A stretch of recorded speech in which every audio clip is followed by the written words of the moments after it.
plaisir de vous retrouver, fidèles téléspectateurs de Chérif la Télévision. Bonsoir et soyez les bienvenus dans cette édition d'information. L'association Ankabé Mayala a procédé à une remise de dons composée d'habits pour les enfants démunis à la veille de la fête de Tabaski. Un geste de solidarité envers les couches défavorisées. Le commentaire de Abdul Karim Sako.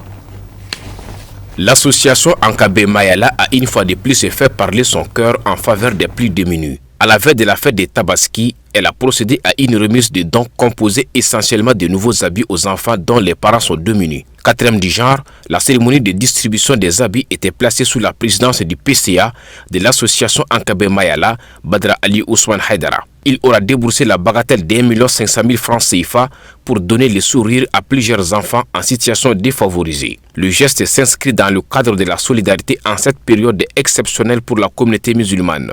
Cette association, je peux dire, nous qui sommes chrétiens, l'idée de cette association, nous avons appris ça à travers les enseignements de Jésus-Christ. Aimer ton prochain comme toi-même. Donc à travers notre président Ali Ousmane Badra Haidara, on voit que c'est cette démarche qu'il est en train de faire à travers cette association. Donc l'activité de ce soir, moi je peux dire que c'est un enseignement que Jésus-Christ nous a appris depuis qu'on était petit. Donc seulement de le remercier pour cette initiative et encourager tous les membres de l'association à imiter cette initiative afin que tout le monde puisse fêter dans la joie et dans la paix. Cette cérémonie s'inscrit dans le cadre de la solidarité, comme le dit notre association Ankabé Mayala. Mais avant tout de commencer, nous disons un grand merci à toute la famille Haidara et nous remercions également notre président du conseil d'administration Ali Ousmane Haidara pour le geste généreux. Parce que chaque année, ça fait 4 ans que notre PCA organise cette cérémonie pour pouvoir offrir des habits à des personnes démunies pour la fête de Tabaski. Dans le cadre de la solidarité, nous invitons tous nos comités résidents à Bamako, au Mali et à l'international de prendre acte et de ce geste-là, de pouvoir continuer avec cet événement, de pouvoir distribuer des habits pour des personnes démunies dans le cadre de la solidarité. Mais une association qui est là pour la cohésion sociale, qui incite les gens et à inviter les gens à vivre ensemble sans tenir compte de la religion ni de la race. Le président national de l'association Ankabé Mayala a, au nom de l'ensemble des membres de l'association, rendu un hommage mérité au PCA pour son leadership et surtout sa générosité envers les couches démunies. Namouri Diarra a par la même veine invité les démembrements de l'association Ankabé Mayala à plus d'engagement afin de traduire en actes concrets la philosophie de l'association dont l'unité, la solidarité et la laïcité. Rappelons que l'association Ankabé Mayala prône le vivre ensemble sans distinction de religion ni d'ethnie.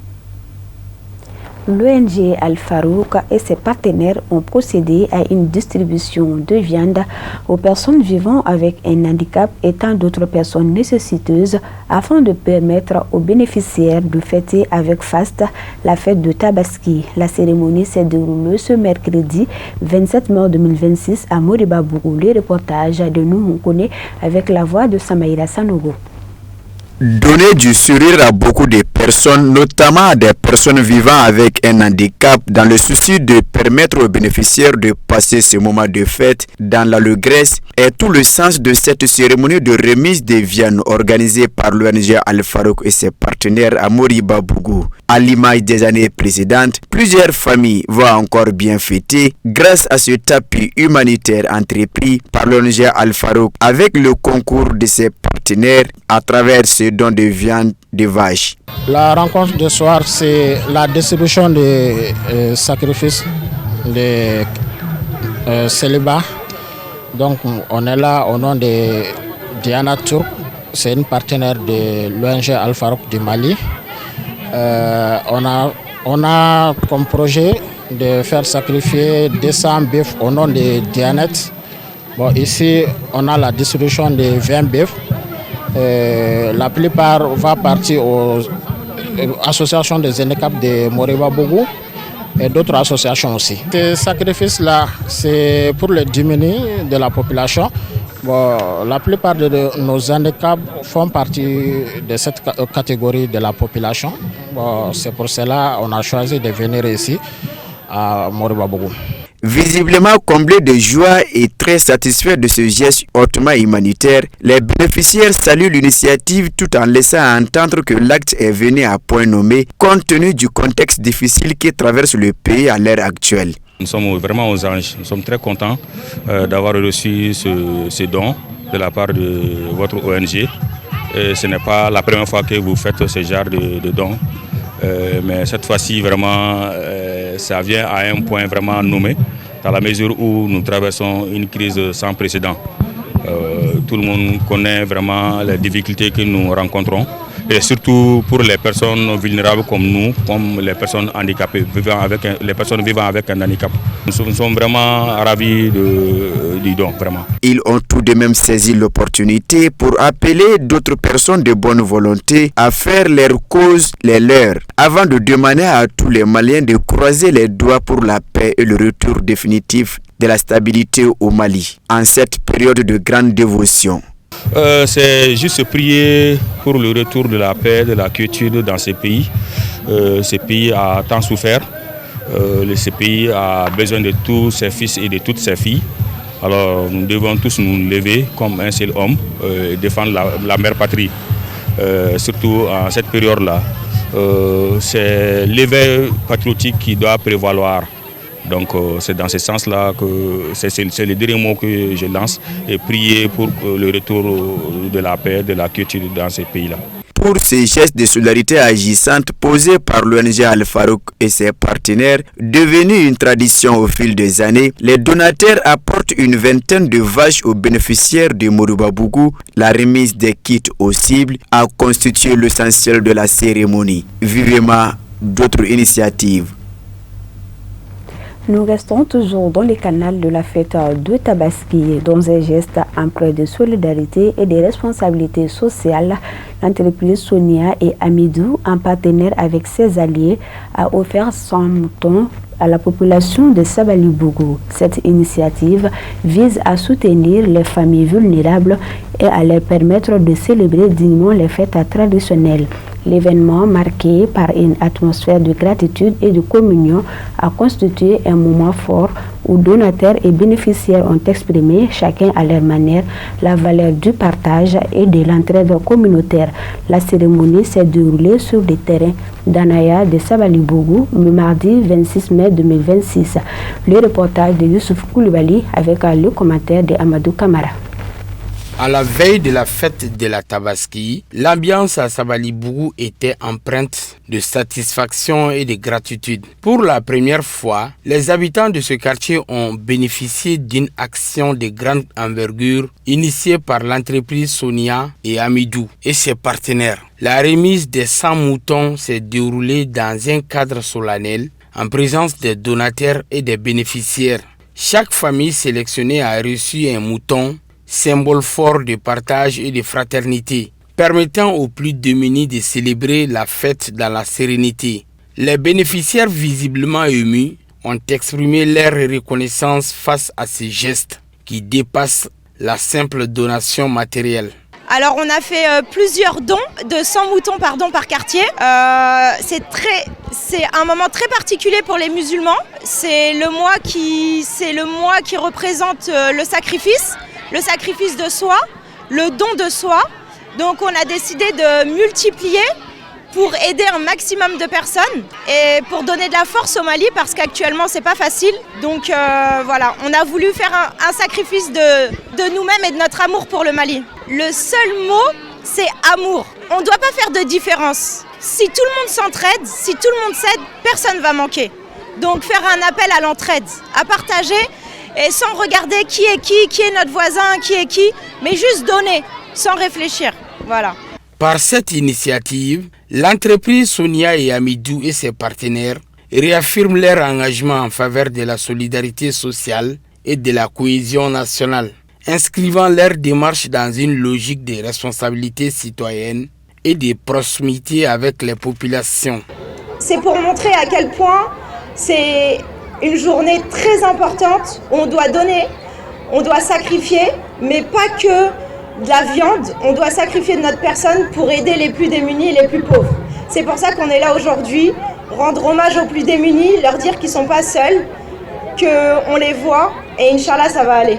La cérémonie a été sublimée par la prestation des supporters des Aigles du Mali, dont les chants et animations ont donné un éclat particulier à l'événement. Destination Sikasso, où dans le cadre de l'anniversaire du guide spirituel des Ansar, à Saïda Chérif Ousmane Madani Aïdara, les militants Ansar de Sikasso ont organisé une séance de dévotion à travers la lecture du Saint-Coran. Pour l'occasion, la cérémonie a vu la participation des militants Ansar et sympathisants venus de partout. Le commentaire de Samaïra Sanogo. 12 mai 1955, 12 mai 2026, le président de la Fédération islamique du Mali, du groupement des leaders spirituels musulmans du Mali et guide spirituel de Zansar, Seydou Chérif Ousmane Ben Haïdara, souffle ainsi sa 71e bougie. La date marquant ce heureux anniversaire est célébrée toutes les années avec faste et c'est avec plusieurs activités au menu. Compte tenu du contexte particulier que vit le Mali à l'heure actuelle, sous consigne du guide spirituel, les Ansar commémorent l'événement avec spiritualité. Venus de divers horizons pour la circonstance, les Ansar de Sikasso se réjouissent de la tenue de cette rencontre spirituelle dont la finalité est d'afficher leur satisfaction à la date anniversaire d'Asseydou Chérif Ousmane Ben Haïdara. Rebondissant dans la même veine, d'autres intervenants mettront à profit les interventions pour saluer tout un chacun pour leur dévouement et engagement avant de clore le tout par des bénédictions à l'endroit d'Asseydou Chérif Ousmane Ben Haïdara dont le patriotisme résulte de cette cérémonie. Cet espace dédié à la dévotion est organisé par la coordination régionale et la section des Ansar de Sikasso. Il vise à saluer la sainteté d'Allah dans le cadre de l'anniversaire du président de la Fédération islamique du Mali, Asseydou Chérif Ousmane Ben Haïdara. Avec la forte mobilisation et la présence massive des militants Ansar et sympathisants, les travaux de cet espace de dévotion ont été marqués par beaucoup d'invocations, notamment la lecture du Saint-Coran à maintes reprises, suivie de beaucoup d'autres invocations. Ils ont également été l'occasion de prier pour la stabilité et la quiétude au Mali. Le jour de Arafat a été commémoré par des milliers de candidats au pèlerinage en Terre Sainte d'Arabie Saoudite ce mardi 26 mars 2026. Pour le groupe Chérif La Voyage, un programme spécifique a été mis en place afin de permettre à ses participants d'accomplir loyalement le Hajj, 5e pilier de l'islam. Au cœur des activités, la lecture collective du Saint-Coran à Arafat, la lapidation de Satan à Muzdalifa, ainsi que le tawaf autour de la Kaaba et la marche entre Safa et Marwa à Makkah. Nos envoyés spéciaux, Kafne Batili et Fousseini Keita. Le Hajj, c'est Arafat, correspondant au 9e jour du dernier mois du calendrier musulman, un jour très particulier, surtout dans l'accomplissement du Hajj, 5e pilier de l'islam. Le groupe Chérif La Voyage a vécu Arafat dans une ambiance particulière. Lecture collective du Saint-Coran, des centaines de pèlerins autour des guides se sont réunis pour chanter les louanges d'Allah. Pour se faire des séances de lecture coranique, des Dalaïl Khairat, des zikrs, des bénédictions se sont succédées à plusieurs reprises afin d'implorer Allah, le miséricordieux, pour les vœux individuels, également en faveur de la paix, de la cohésion sociale et du vivre ensemble. La cérémonie a enregistré la présence de hautes personnalités spirituelles ainsi que des représentants administratifs du Mali basés en terre saoudienne. Au terme de cette lecture collective du Saint-Coran, marquée par une forte mobilisation, les pèlerins ont eu le privilège d'entrer en contact téléphonique avec les guides spirituels des Ansar, Seyd Chérif Ousmane Madani Haïdara. Alaykoum salam wa rahmatullahi wa barakatuh.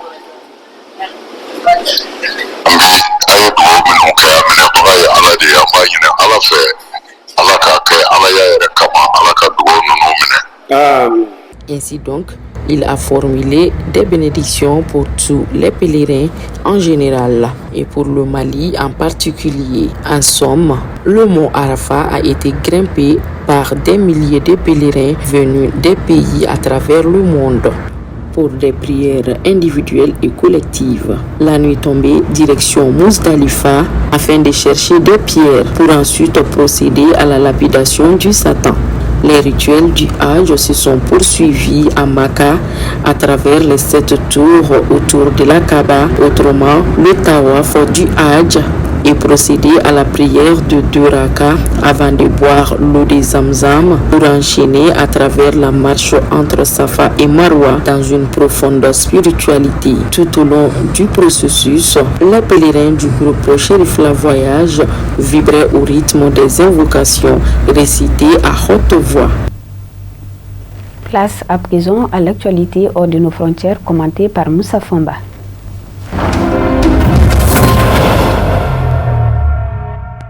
L'Assemblée nationale a adopté jeudi à l'unanimité une proposition de loi abrogeant le Code noir, texte historique encadrant l'esclavage dans les colonies françaises. Le scrutin a donné 254 voix pour, aucune contre, avec 254 votants et 254 suffrages exprimés. Le texte, largement symbolique, marque une étape politique et mémorielle importante autour de la reconnaissance du passé esclavagiste de la France.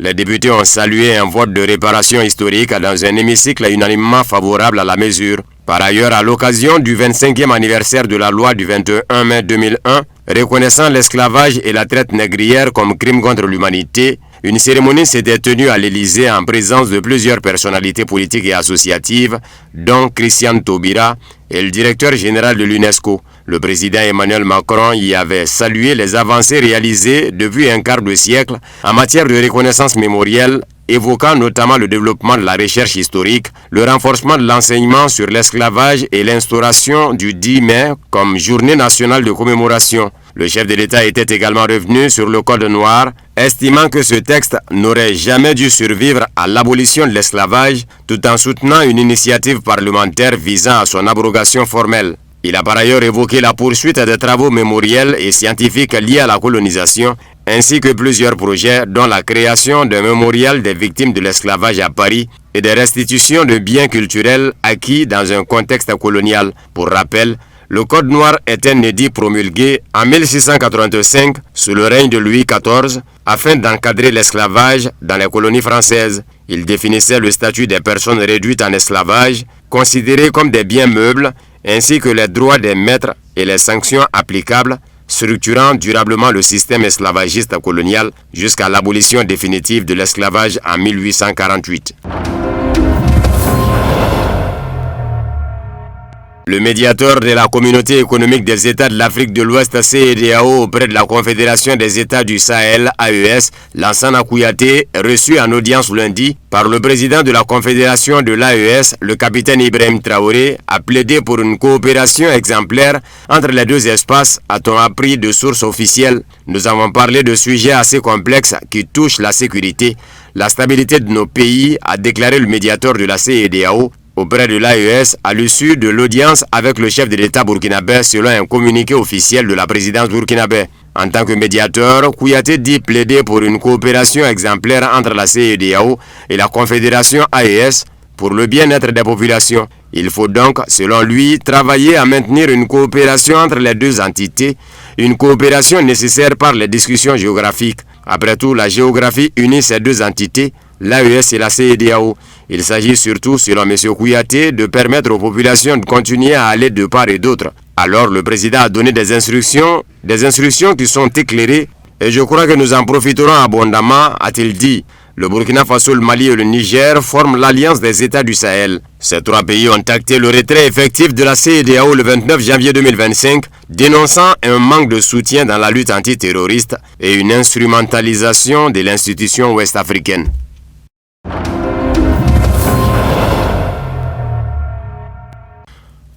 Téhéran a mené une frappe contre une base aérienne américaine en représailles à une attaque nocturne contre l'Iran, a rapporté le corps des gardiens de la révolution islamique. Selon le rapport, après qu'une installation située près de l'aéroport de la ville iranienne de Bandar Abbas a été prise pour cible, l'Iran a visé la base aérienne américaine d'où l'attaque avait été lancée. Reuters avait précédemment rapporté, citant un responsable américain, que les États-Unis avaient mené de nouvelles frappes en Iran visant un site militaire qui, selon les allégations, menaçait les forces américaines et le trafic maritime commercial dans le détroit d'Ormuz.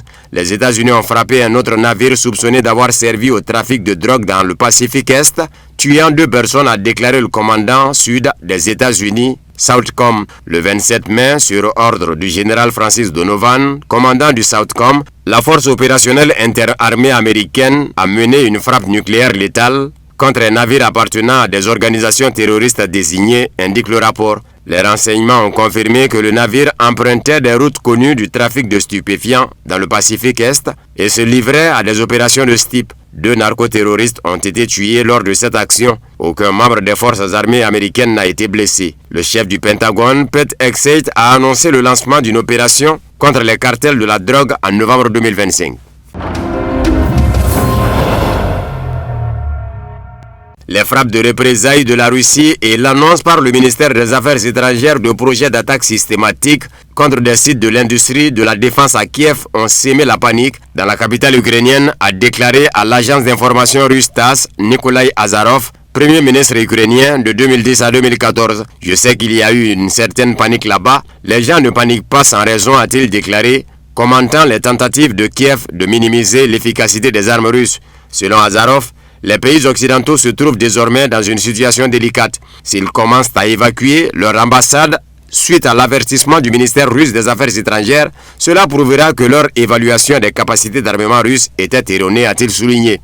L'armée ukrainienne a lancé des drones sur le bâtiment académique et le dortoir du collège professionnel de l'université pédagogique de Lugansk, dans la ville de Starobelsk, aux premières heures du 22 mai. L'attaque a tué 21 personnes et en a blessé 44 autres. Selon le ministère russe des Affaires étrangères, des frappes impliquant des missiles Oreshnik, Iskander, Kinzhal et Sirkon ont visé des sites de l'industrie de défense ukrainienne, des centres de commandement de l'état-major des forces terrestres et la direction principale du renseignement du ministère de la Défense à Kiev et dans la région avoisinante dans la nuit du 24 mai. Le 25 mai, le ministère russe des Affaires étrangères a publié un communiqué annonçant que les forces armées allaient désormais mener des frappes systématiques contre les sites de l'industrie de défense à Kiev. Le ministère a ajouté que la Russie recommandait aux ressortissants étrangers, y compris le personnel diplomatique, de quitter la capitale ukrainienne au plus vite et aux habitants de la ville de se tenir à l'écart des installations militaires et administratives. L'ambassade des États-Unis à Kiev continue de fonctionner normalement, a indiqué la mission diplomatique dans un communiqué diffusé sur X en réponse aux informations faisant état de son évacuation de la capitale ukrainienne. L'ambassade des États-Unis est ouverte. Nos opérations restent inchangées et les informations contraires sont fausses, indique le communiqué. La chef de la diplomatie européenne, Kaja Kallas, avait déclaré plus tôt que les diplomates américains avaient quitté Kiev.